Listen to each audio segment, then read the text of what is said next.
자, KDI 한국개발연구원이죠. 정부 산하 기관인데 KDI가 참 어두운 전망을 했습니다. 우리나라 경제 상황, 경기 상황에 대해서 경기 부진 판정을 내렸습니다. 아마 4년 만에 처음 있는 일이라고 하는데요. 이 주제 나눠보도록 하겠습니다. 네. 자, 먼저 좀 소개를 해주시죠. 이 뉴스, 경제 뉴스는 좀 어려워요. 어려워서 이제 일반 시청자들이 좀 이해를 못할 수도 있는데 좀 쉽게 간단히 좀 정리를 해주십시오. 우선 좀 간단히 말씀을 드리자면 네. 뭐 이미 이제 보도된 내용 중에서 여러분들이 주목해서 볼 단어가 하나 있습니다. 네. 그 동안에는 경기 둔화라는 말을 쓰다가 부진이라는 말을 쓰기 시작했다는 것인데 네. 이 둔화와 부진이 큰 차이가 없이 느껴진다면 경제 수치를 보시는 눈이 아직 안 떴다는 것입니다. 둔화는 우리가 몸이 이제 약간 굳어지는 정도를 말하는 것이죠. 부진은 그로 인해서 몸의 기능 자체가 이제 쇠락했다. 그 결과를 말하는 것입니다. 네. 그러니까 둔화라는 표현을 쓰다가 지금은 부진이라는 표현을 쓰는 것은 네. 우리 한국 경제가 지금 위기 상황에 이제 빠졌다는 걸 말하는 겁니다. 위기 상황이 올 거다가 아니라 빠졌다. 그럼 예. 어떻게 빠졌는지 제가 한번 봤습니다. 네. 요거는 이제 KDI 홈페이지에 들어가면 여러분도 이 경기 동향 보고서를 다운받아서 볼 수가 있으신데요. 저는 이제 소비 판매액하고 설비 투자 지수, 건설 기성액 지수에 초점을 맞춰가 좀 봤어요. 네네. 이거는 왜 여기에 초점을 맞췄냐 하면 소비 판매액과 건설 기성액 부분은 우리 일반인들의 생활하고 바로 밀접합니다. 네. 그다음에 설비 투자 지수는 일자리하고 연결됩니다. 네. 그래서 이 세 가지를 좀 주목해서 봤는데 소비 판매액이 1월이 전달 대비 4.1% 증가했다가 네. 2월이 되면서 마이너스 2.0%가 되었어요. 자그마치 6.1%가 감소한 겁니다. 네. 설비 투자 지수는 1월 달에는 전년 12월 대비 마이너스 17%였어요. 네. 이번에는 마이너스 17% 떨어진 1월 대비 마이너스 26.9%. 아이고, 예. 엄청난 엄청나네요, 겁니다. 진짜. 예. 네. 그다음에 건설 기성액. 이 건설 기성액이라는 것은 이 화폐 가치가 변동이 있어서 왔다 갔다 할 수 있어서 불변 지수로 이제 보통 내는데요. 네. 1월인 경우 전년 12월 대비 마이너스 10.9% 감소가 있었고 네. 2월 되면서 마이너스 10.6%. 누적으로 하면 또 역시 엄청난 겁니다. 네. 이러한 지수의 변화로 실제 2월 달에 우리 설날이 있었지 않습니까? 네네. 설날이 있었음에도 불구하고 소비 판매액이나 다른 여러 가지 지수가 다 악화했다는 것입니다. 네. 3월 달 지수는 다음 달에 나올 텐데 더 악화될 가능성이 높다는 것이 우리가 우려를 하는 정말 걱정해야 되는 일인 것입니다. 자, 경기가 정말 어려운 것 같습니다. 사실 이 수치보다도 실물 경제, 저도 지금 오면서 보면은 이 부근, 저희들 충정로역 부근에 있습니다만은 이 부근에 임대 써진 건물들이 굉장히 많습니다. 경기가 안 좋으니까는 사업을 못 하겠다는 거 아니겠습니까? 그렇죠. 그리고 지금 뭐 기업을 접겠다, 이민 가겠다는 뭐 기업도 제가 많이 봤거든요. 그런데 지금 저렇게 경기 판정을 내리게 된 배경제 이야기 나왔습니다만 KDI가 국책기관이에요. 저 판정이 참 내리기 어려운 기관 아닙니까? 왜 대통령은 지난번에 대한민국 우리 경기 견고하다 이렇게 이야기했어요. KDI가 저렇게 나왔다는 건 진짜 심각한 거라는 생각이 드는데 어떻게 보십니까? 네, 이거 어떻게 보면 진작에 내렸어야 하는 판단인데 네. 뭐랄까요? 이게 환자가 병원에 가면 네. 이 사람이 지금 이제 아까 부진하다 이렇게 말씀을 하셨는데 사람으로 치면 다발성 장기 부진에 걸린 거거든요. 네. 다발성 장기 부진 다음은 원래는 사망입니다. 네. 그래서 이거는 사실 중환자실에 이제 어떻게 보면 있어야 되는 수준입니다. 네. 근데 이거를 말하기가 미안해서 네. 의사가 사실은 한 1년 정도 말 못한 거죠. 네.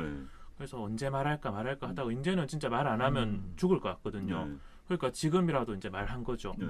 그래서 늦었다. 네. 네, 그리고 근데 물론 이제 그런 건 있어요. 환자가 좀 나을까 말까 할 때 괜히 당신 잘하면 엄청 아플 수도 있다 이렇게 말하면 더 아프거든요. 네. 심리 때문에 네. 그런 이제 경제도 심리가 있어서 그런 걸 고려를 해가지고 이제 많이 아픈 걸 좀 덜 아프다 하고 네. 뭐 그다음에 아파질 게 뻔한 소득주도 성장이라는 건 사실 아파질 게 뻔한 독약 처방이거든요. 경제에서 그런 걸 알면서도 KDI가 좀 참아왔던 부분이 있는 것 같아요. 근데 지금은 이제 어떤 학문적인 양심으로 최소한 이 정도는 말하지 않았나 이렇게 봅니다. 그런데 아까 이제 이야기를 제가 했습니다만 대통령은 우리 경제의 장기 지표가 견실하다.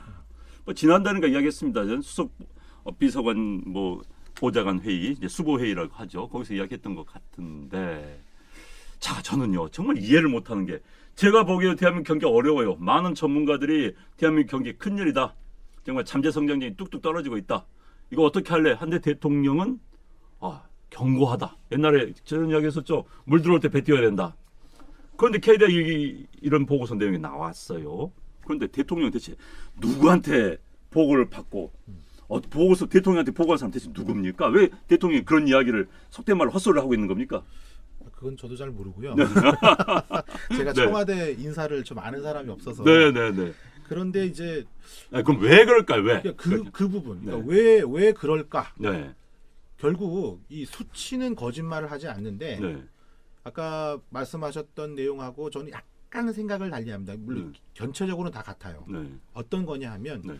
수치가 위기 상황이 아닌 수치가 나오는 조치들이 있었다는 거예요. 네. 그러니까 어떤 거냐? 네. 세금을 이용한, 그러니까 실제로 생산성 향상에 도움이 되지 않지만 세금을 이용해서 엄청난 돈을 네. 우리 경기가 후퇴하지 않는 것처럼 보이게 포장하는 데 돈을 썼다는 겁니다. 네. 그게 저는 대통령이 죄송합니다. 이 헛소리라는 표현 제가 하겠는데 네. 헛소리라고 들릴 만큼의 이 경기 상황 인식을 보여준 거죠. 그렇죠. 네. 그걸 아까 이 다발성 부진이 생기면 사망에 이르게 된다 하셨는데 그 과정에 그 고통을 줄이기 위해서 마약을 처방하지 않겠습니까? 네. 세금을 가지고 대통령께서 우리 경기에 마약을 주입하신 거죠. 그래서 생산성 향상은 도저히 되지 않고 또 반도체를 필두로 한 이 선두마차 그룹이 부진함과 동시에 모든 국가 경제가 다 부진에 휩싸이게 되는 거예요. 네. 이렇게 됐다고 저는 생각을 해요. 예. 누가 옆에서 어떤 말을 했는지도 중요하지만 그런 말이 가능한 포장을 해왔다는 겁니다. 포장. 포장을 해왔다. 포장을 해왔다. 어떻게 말씀해 보세요. 예. 거기만 계속 끄덕이시 보니까는 병에- 지금 할 이야기 굉장히 많은 것 같아요 보니까. 네, 네. 병에 그러니까 두 분께서 네. 제가 군이 나서지 않도록 하고 싶은 이야기 팍팍 하십시오. 그냥 시원하게 우리 시청자분들 시원하게 지금 할 이야기 굉장히 많으신 것 같아요. 경제에 대해서 지금. 저도 동의하는 게 네. 병의 본질은 고치지 않고 진통제만 계속 투여를 하는 거죠. 그렇죠. 근데 예. 이제 아까 제가 소득 주도 성장 얘기를 했는데 소득 주도 성장도 마찬가지입니다. 이게 이대로 가면 그 경제가 어려워진다 이런 얘기를 많이 했었거든요. 네. 근데 그 잘못되고 있는 그러니까 약을 주면요 경제가 이제 기존에 어렵다고 판단했겠죠. 문재인 대통령도. 네. 그래서 소득 주도 성장이라는 약을 처방을 했는데 네. 더 아파졌거든요. 네. 그럼 더 아파지면 이 약이 잘못된 건가 이렇게 생각을 해야 네. 되는데 아니다. 참으면 나중에는 더 나아질 거다. 네. 네. 뭐 성장통 뭐 이런 네. 식으로 생각을 네. 하는 것 같아요. 근데 사실 지금 대한민국 경제가 실험하는 그런 대상이 아니거든요. 네. 근데 단순히 실험하는 그런 개구리처럼 이렇게 생각을 하는 것 같아요. 네. 아프면 좀 더 아파봐라. 네. 그 다음에 뭐 죽지만 않으면 되지. 뭐 이런 식으로 생각하다가 지금 죽기 일보 직전까지 간 거거든요. 네. 그러니까 이제 하는 게 마약 투여죠. 재정이란 마약 투여인데 정말 저는 위험하다고 봅니다. 맞습니다. 네. 이 개구리 실험용 개구리 말씀하셨던 것에서 또 제가 하고 싶은 말이 또 툭 튀어나왔는데요. 네. 저는 이 문재인 대통령께서 이 우리나라 정책을 위반하는 최고 책임자 아닙니까? 네. 근데 그분이 가지고 있는 이 뭐라고 그럴까요? 철학이라고 해야 될까요? 세계관. 그렇죠. 세계관을 엿볼 수 있는 단어 사용들이 있어요. 네. 네. 그 단어 사용 중에 네.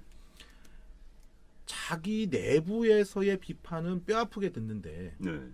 자기 세력이 아닌 다른 세력이 자기를 공격하는 것은 난 눈 하나 깜짝 안 한다리거든요. 눈 하나 깜짝 안 한다. 그러니까 본인의 생각과 다른 얘기를 하는데 그게 내 편이 아닌 사람이 하는 얘기는 공격인 거예요. 네. 그러다 보니 소득주도 성장이다 뭐다 이런 부분에 대해서 여러 가지 시그널을 이거 굉장히 위험한 시그널을 보내면 눈 하나 깜짝하지 않는 것이죠. 네. 그게 지금 우리의 이 위기를 계속 심화시키고 있다고 저는 생각합니다. 네. 경제하고 약간 다르지만 문재인 대통령이 불통의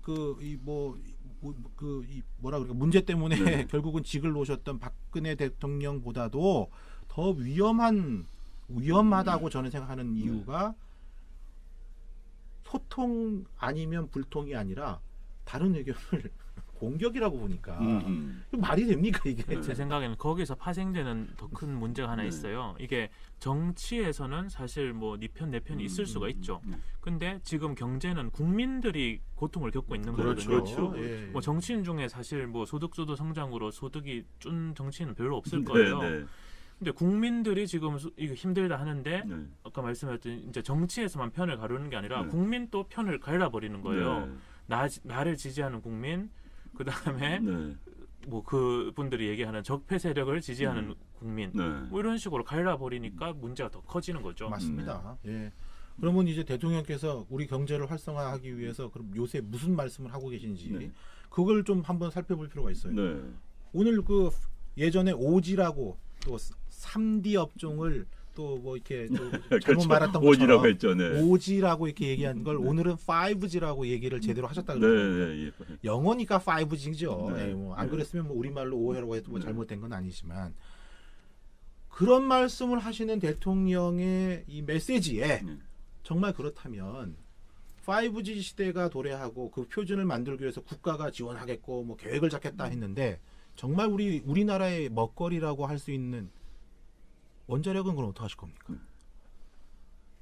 그렇지 않겠습니까? 또 반도체 이게 불황이 지금 오고 있다고 하는데 반도체 넘어 IT 산업과 관련해서 뭘 하시겠다는 걸까요? 통신 지금 얘기하셨지만 예.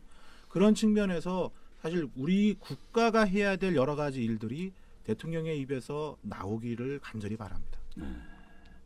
원전 이야기는 뭐 대통령께서 영화봉 우시잖아요. 판도라인가요 판도라. 보고 우시고 또 이제 원전을 하셨는데, 그러니까 지금 원전 이야기를 거듭 이야기 나옵니다만은 해외에 가서는 한국 원전은 안전하니까 사주시오. 국내에서는 안전하지 않으니까 맞겠다. 참 정말 말이 안 되는 말씀을 하고 다니십니다. 그런데 저는 그 생각이 들었어요. 우리 원전 좋습니다. 해외 나가서 이야기 말을 바꿨지 않습니까? 우리 경제에 대해서 좀 말 좀 바꿨으면 좋겠어요. 예. 좀 그런데 짓거려 봐라, 떠들어 봐라. 나는 내 길을 간다. 문재인 대통령 보니까 고집이 센 사람입니까? 어떤 분이에요? 저도 네. 뭐 개인적으로 잘 아니, 뭐, 모르는데요. 고향이 가까운 데 계신 분 아닙니까? 네, 그러시구나. 고향이 그 동네에서 어땠어요? 그거? 동네 근처에는 잘 안 가봤습니다. 안 가봤는데 네. 그러니까 그런 것 같아요. 이제 경제 부분에 한해서 좀 그냥 제 생각을 말씀드리자면, 그러니까 경제 정책을 모르면 아예 잘하는 사람한테 맡기든지 아니면 좀 본인이 잘 아시는 듯이 이렇게 하는데, 지금 경제를 본인은 이제 뭐 변호사 하셨고 이러니까 직접 남한테 뭔가 부가가치를 만들어서 월급 줘보고 이런 일을 안 해본 것 같아요. 그렇죠. 네. 예, 그런데 지금 고통받는 사람들이 대부분 그렇게 하루하루 벌어서 일하는 분들, 네. 그다음 자기가 창업해서 중소기업, 소기업 이렇게 운영하면서 월급 주는 그런 자영업자분들, 이런 분들에 대한 공감 능력이 많이 떨어지는 것 같아요. 예, 그래서 뭐 인성 이런 걸 떠나서 그런 부분에 대한 이해력 부족이 연결된 거 아닌가. 근데 문 대통령만 그런 게 아니라요. 그런 뭐 저번에 장하성 교수를 비롯해서 소득주도 성장을 하는 분들이 대부분 그런 맞습니다. 분들이에요. 네. 맞아요. 네. 공감 능력이 떨어진다. 문재인 대통령. 좋은 지적을 하셨네요. 문재인 대통령 공감 능력을 늘리려면은 교육을 다시 받아야 되는데 이거 쉽지가 않은 노릇입니다. 문재인 대통령 정말. 자, 본인이 고집을 세울 때 5천만 국민들은 정말 피눈물 흘리고 있습니다. 네, 그 점 꼭 알아주셨으면 좋겠습니다.